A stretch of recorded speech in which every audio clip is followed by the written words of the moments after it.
My parents sold my 13-year-old sister's innocence for a Tesla, so I exposed them and watched them rot in prison. 5 years later, Mom reached out begging me to forgive her. When my 13-year-old sister whispered, Dad said I didn't have a choice. It all started when I was 17 and had a crusty iPhone 6, where the charging port barely worked. And Amelia was in the bathroom one day when she left her iPhone 10 beside her bed. Her password was our dog's birthday, so I got in straight away. At the time, I was texting my crush and was going to send a selfie, but I couldn't get the right angle. And as I scrolled through my sister's camera roll, I noticed something. It was flooded with her unclothed self. A nauseous feeling crept into my stomach, and that's when I got the notification. It was from the Whisper app. For those who don't know, it's basically an app where you post anonymously, but it's known for being riddled with kitty fiddlers. I let my protective instinct take over and clicked on it. My heart twisted. My preteen sister was texting dozens of men who all claimed to be over the age of 40, sending her unclothed self to all of them. When I heard the toilet flush and Amelia finally finished taking a fat shat, I put her phone down and acted like nothing happened. That evening, I did something I'll regret forever. I told our parents. I waited until she was asleep and they were both watching Netflix in the living room. At first, I thought they wouldn't believe me since I didn't have any evidence, but to my surprise, they went ballistic. My dad turned to my mom in shock, and my mom had tears in my eyes. Son, thank you for telling us. We'll take it from here. I nodded, and sure enough, my sister's phone was confiscated for the entire month, and even when she got it back, my parents told her they'd be checking it every day. I breathed a sigh of relief and thought that I had fulfilled my role as protective older brother. And I guess when it rains, it pours. Because while my sister was grounded from her phone, my parents replaced their Toyota Corolla that was breaking down every day with a Tesla model. My mom replaced her ring with a crystal that looked real, and my sister's clothes from Goodwill were replaced with Brandy Melville and Urban Outfitters, but I didn't really question it, because up until this point my dad had been non-stop talking about how he was eventually going to figure things out with his law company, and I just figured he had finally landed a huge client. I was chilling beside my sister's room when I glanced over at her phone. She was back on the Whisper app. She was texting so many men that her thumbs were moving at 100 miles per hour. I felt beads of sweat forming on every inch of my body. I instantly texted my mom to inform her that Amelia was doing it again, but this time she just responded saying I had to learn to respect my sister's privacy because she was 13 now, which meant she could do what she wanted. I had to reread the text on the screen 5 times before her words finally began to sink in. I didn't know what to do because I knew there was no way my sister would listen to me, and I thought going to the cops would get her in trouble. So for a few days, I tried to keep her entertained by playing Minecraft with her, hoping that it would make her realize that she doesn't need to do that. But after just 3 days of this, my parents screamed at me. They said I was distracting Amelia from what's important, and I was banned from playing with her. Every day, my mom was coming home with huge bags of Victoria's Secret undergarments, and even replaced Amelia's phone with the newest iPhone at the time. Her room looked like a show production, with huge lights everywhere, and Amelia went from being a minimalist, sweet little girl, to a girl that spent almost 2 hours every morning perfecting her makeup, hyperfixating on every detail like her life depended on it. So I threw privacy out the window and went through her old phone that was sitting on her desk. Suddenly, everything made sense, because Amelia wasn't just texting these men, she was running a business. Men ranging from the ages of 40 to 70 were sending her hundreds of dollars in exchange for her photos, videos, and even FaceTime calls. That's when I heard the door open. It was my sister. "Please don't tell Mom and Dad you found out," was the first thing she said. I watched as Amelia collapsed to the floor in tears. Dad told me I didn't have a choice, that my work is the only thing keeping this family together. I grabbed her hand and told her that we had to go to the police station. She hugged me super tight and told me she was scared. I told her it was okay to be scared, but it was the right thing to do. When I told the policewoman, it seemed like she was taking the case seriously, and she went into a room to discuss things with her supervisor. And 10 minutes later, the door opened. But it wasn't the policewoman. It was our parents. Turns out my dad had ties with all the police stations in the area, and had already told them to inform him if me or my sister ever came to report anything. And to him, I had just jeopardized his little moneymaker, and he was about to make me pay for it. The look in his eyes told me everything I needed to know. We were in more danger than ever before. My dad grabbed my arm so hard I thought he might break it. His fingers dug into my skin like steel clamps, and I could feel the bones in my forearm grinding together under the pressure. He dragged me toward the exit while my mom took Amelia's hand, fake smiling at the officers like everything was fine. Her practiced lawyer smile was perfectly in place, but I could see the tension in her jaw and the way her free hand clenched and unclenched at her side. The policewoman who had been helping us was nowhere to be seen, probably called away to another emergency, leaving us vulnerable. In the parking lot, my dad shoved me into the back of the Tesla, while my mom put Amelia in her car. The leather seats were cold against my skin, and the whole ride home was dead silent, except for my dad's heavy breathing and the occasional squeal of tires as he took turns too fast. When we got home, my parents separated us immediately. My dad's hand was like a vice on my shoulder as he pushed me toward my room, while my mom took Amelia to the living room. I could hear them talking to her in low voices for hours, their words rising and falling like waves. I tried to listen through the wall, but could only make out bits and pieces. Something about responsibility and family loyalty, and how I didn't understand the real world. Every time Amelia tried to speak up, her voice small and trembling, they talked over her with increasing volume. I stayed up all night waiting for them to go to bed so I could check on her. The digital clock on my nightstand seemed to mock me as the hours crawled by. 11 p.m., midnight, 1 a.m., but they never left her room. Around 3 a.m., I tried to sneak out to see her, my bare feet silent on the hardwood floor, but my dad was sitting in the hallway like a guard. He was still in his work clothes, tie loosened, just sitting in our old kitchen chair he'd dragged into the hall. He just stared at me until I went back to my room, his eyes cold and unrecognizable. The look on his face was scary scarier than if he'd yelled. It was like looking at a stranger wearing my father's face. When morning came, gray light filtering through my curtains. I tried to leave my room, but the door wouldn't open. I pushed and pulled, my palms sweating against the doorknob, but it was stuck. Then I saw it. They had installed a deadbolt on the outside overnight. The fresh sawdust on the carpet and the smell of new metal confirmed it. My parents had literally locked me in my own room like I was some kind of criminal. I banged on the door and yelled until my throat was raw, but nobody came. My phone was gone from my nightstand too, along with my laptop and tablet. For the next 3 days, they kept me locked inside. They slid meals under the door 3 times a day, just sandwiches and water bottles, sometimes an apple or a granola bar. The sandwiches were always the same, plain turkey and cheese, no condiments, like they couldn't even be bothered to make them properly. I could hear muffled conversations through the walls, and Amelia crying sometimes, her sobs cutting through me like knives. I tried everything to get out. I unscrewed the doorknob with a coin, but the deadbolt still held. I tried to pry open the window, but they had screwed it shut too, the screws fresh and shiny. I was completely trapped in my own bedroom, surrounded by posters and books that suddenly felt like they belonged to someone else. On the 3rd night, I heard Amelia's voice getting louder through the wall. She was arguing with them about something, her words becoming clearer as her volume increased. I pressed my ear against the wall and could make out fragments. Can't do this anymore, and please, I'm begging you, and it's wrong. Then I heard a slap, sharp and unmistakable, and everything went quiet. I pounded on the wall with both fists and called her name but got no response. I spent the rest of the night sick with worry, pacing my room like a caged animal, wearing a path in the carpet between my bed and the door. Finally, on the 4th morning, my mom unlocked the door. The sound of the deadbolt sliding back was both a relief and terrifying. She looked tired, with dark circles under her eyes, and wouldn't meet my gaze. She was still wearing the same clothes from yesterday, wrinkled and stained with coffee. She told me to pack my things because I would be attending a boarding school starting next week. Her voice was flat, emotionless, like she was reading from a script. She claimed it was for my own good, and that I needed structure and discipline. When I tried to argue, my voice cracking with desperation, she just walked away, her heels clicking down the hallway. My dad was nowhere to be seen, probably at his office, pretending everything was normal. I asked about Amelia, but my mom said she was fine, and that I needed to worry about myself. The dismissive way she said it made my stomach turn. She handed me a suitcase, not even one of mine, but an old one from the attic that smelled like mothballs, and a list of things to pack. The school was supposedly in Montana, hundreds of miles away from everything I knew. The brochure she gave me looked like a prison with its high fences and security cameras. Wilderness Reformation Academy, the cover read, with photos of stern-looking staff and miserable teenagers in uniforms. I knew this wasn't really about my education. It was about getting rid of me. That night, while packing, folding clothes I might never wear again, I lifted my mattress to grab a notebook I kept hidden there. Something crinkled under my hand. It was a folded piece of paper I hadn't seen before, tucked between the mattress and box spring. I opened it carefully, my hands trembling. It was from Amelia, written in her shaky handwriting on a page torn from her math notebook. I'm scared. Please don't leave me alone with them. They're making me do worse things now. Help me. There were tear stains on the paper, making some of the ink run. My hands shook as I read it over and over, memorizing every word. She must have slipped it under there somehow before they separated us. Maybe during those first chaotic hours when they were installing the lock. I had to do something, but I was running out of time. They were shipping me off in just a few days, and then Amelia would be completely alone with them. I needed help from someone outside the family, but who could I trust? Our extended family lived far away, and my parents had always been careful to maintain a perfect image with the neighbors. At 2 a.m., I climbed out my window. They had screwed it shut, but I managed to break the screws loose using a butter knife I'd saved from one of my pathetic sandwich meals. The metal bent and twisted, cutting into my palms, but desperation gave me strength. I dropped down to the grass, landing harder than expected and jarring my ankles. I crept across our yard, staying in the shadows cast by the moon. Mrs. Harrison lived next door and had always been kind to us. She used to babysit us when we were younger, making us hot chocolate and letting us stay up past bedtime. She always asked how we were doing when she saw us. Really asked, like she actually wanted to know. If anyone would help, it would be her. I knocked softly on her back door, the sound seeming impossibly loud in the quiet night, praying she would answer. After a few minutes that felt like hours, a light came on in her kitchen, and she opened the door in her bathrobe, her gray hair in curlers. Her eyes went wide when she saw me. I must have looked terrible after being locked up for days, unwashed, exhausted, desperate. She pulled me inside immediately, her warm hand gentle on my arm, and asked what was wrong. Everything spilled out in a rush. The photos, the money, the lock on my door, Amelia's note. I showed her screenshots I had secretly emailed myself from Amelia's phone before it was taken. During those precious minutes at the police station,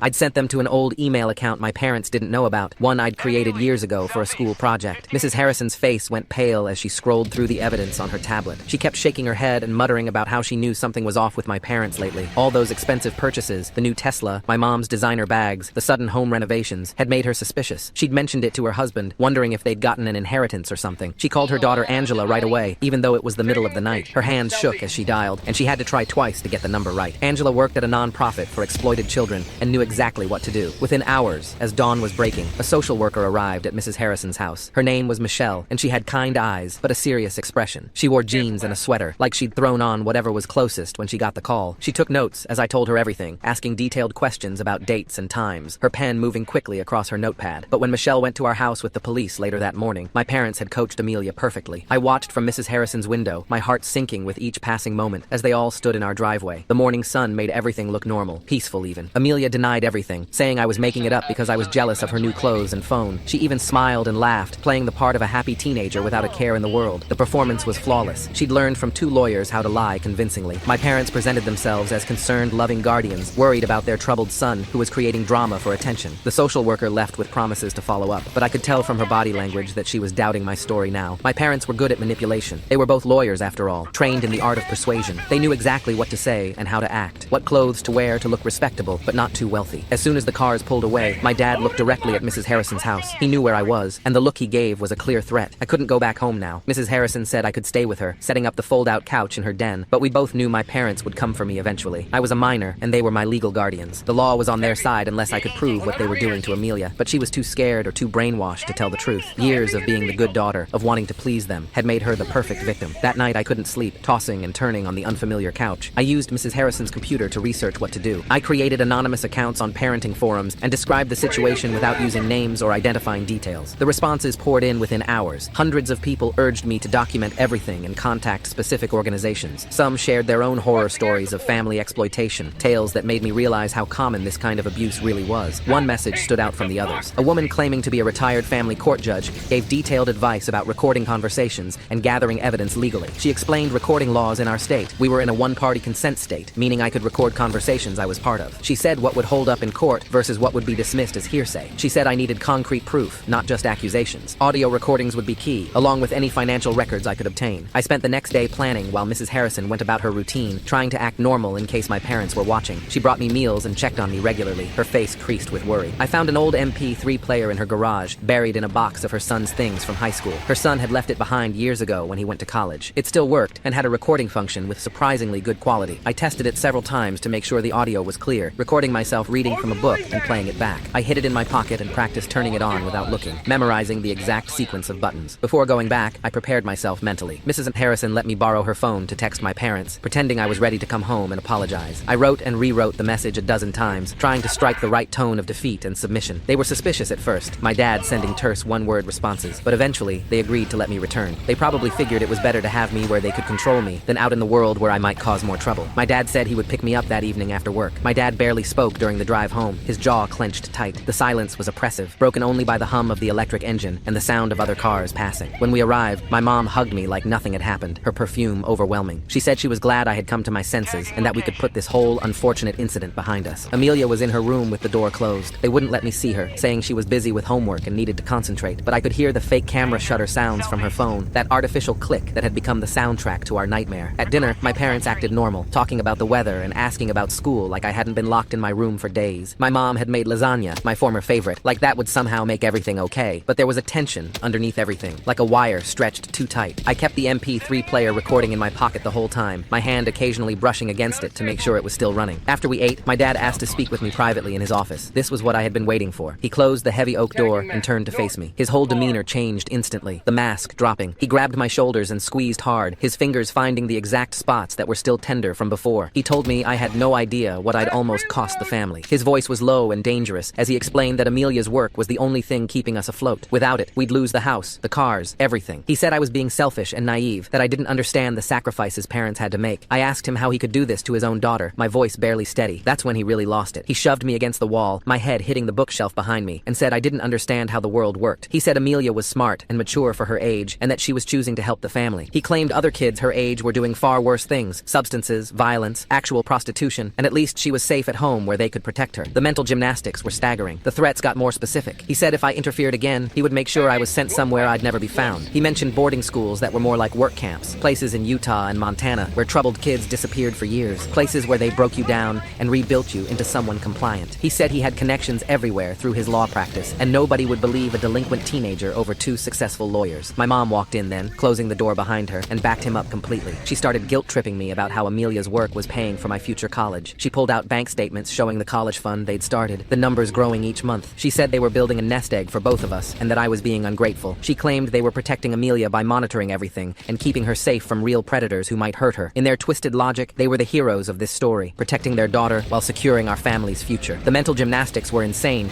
but they seemed to really believe their own lies. For the next 3 days, I pretended to accept my fate. I acted defeated and stopped asking about Amelia. I went to school like normal, keeping my head down in classes, and came straight home. But I was recording everything everything, every conversation, every threat, every admission. The MP3 player was filling up with evidence, and I had to delete old music files to make room. I also took photos of the bruises my dad left on my arms, purple and green marks in the shape of fingers. I snuck into Amelia's room one night when my parents were asleep. Their bedroom was at the other end of the house, but I still moved like a ghost, avoiding every creaky floorboard I'd memorized over the years. She was awake, staring at her phone in the dark, the screen's glow making her face look ghostly. When she saw me, she started crying silently, tears streaming down her face. She showed me her phone. The messages were worse than before. The men were getting more demanding, some asking for videos now instead of just photos. Some were threatening to expose her if she didn't send more content, saying they'd send the photos to her school or post them online. She was trapped between them and our parents, with no good options. She told me our dad had increased her quotas. She had to make a certain amount each week, $5,000 minimum, or he would get angry. He had spreadsheets tracking everything, treating her like a business. He had even hired someone to edit her photos to make them look more professional. Some creep he found online who specialized in this kind of thing. Our mom was managing her wardrobe, buying specific outfits the men requested, and teaching her how to pose to look older. She'd bookmarked makeup tutorials for aging up young faces. It was a sick family business, and they had convinced themselves it was normal, just another revenue stream like dad's law practice or mom's consulting work. 3 days before I was supposed to leave for boarding school, everything came to a head. During dinner, another family meal where we all pretended everything was fine, Amelia suddenly broke down. She threw her phone across the room, the case cracking against the wall, and screamed that she wanted it to stop. She said she felt dirty all the time and couldn't sleep anymore without nightmares. She begged our parents to let her be a normal kid again, to let her delete the apps and go back to her art and her friends. The raw pain in her voice was heartbreaking, years of suppressed trauma pouring out at once. My mom immediately sent her to her room, her voice sharp and cold, while my dad grabbed my arm hard enough to leave new bruises over the old ones. He dragged me to the garage, past the Tesla and the new riding mower they'd bought with Amelia's money. He told me this was my last chance to fall in line. He said if I didn't support the family, I wasn't part of the family. His grip was so tight, I thought he might actually break my wrist this time. I could see he was losing control of the situation,